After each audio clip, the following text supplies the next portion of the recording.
एक गांव में एक पुरानी हवेली खड़ी थी जिसे लोग भूतिया हवेली कहते थे।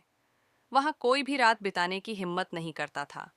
गांव वालों का कहना था कि हवेली में एक भूत रहता था जो रात को निकलता था और हर किसी को डराता था। एक दिन रामू नामक एक युवक ने फैसला किया कि वह हवेली में रात बिताएगा, क्योंकि वह भूत प्रेतों पर विश्वास नहीं करता था।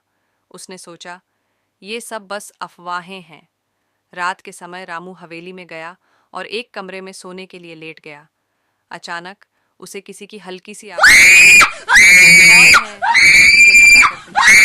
जवाब में कुछ नहीं आया। उसने अपनी आंखें बंद कर ली और सोने की कोशिश की, लेकिन अब उसे महसूस हुआ कि कमरे में तापमान ठंडा हो गया था।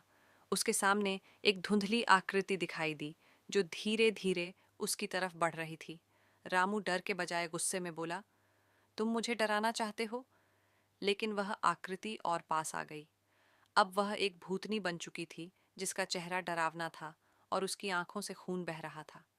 रामू समझ गया कि यह हवेली सच में भूतिया है, लेकिन अब वह वापस नहीं जा सकता था। भूतनी ने उसे देखा और धीरे धीरे बोला, तुम मेरी मदद नहीं कर सकते, लेकिन अब तुम भी मेरी तरह यहीं रहोगे। अगली सुबह गांव वाले हवेली में गए, लेकिन रामू का कोई पता नहीं चला।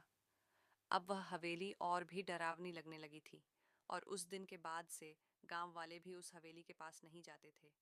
वे जानते थे कि हवेली में रामू अब कभी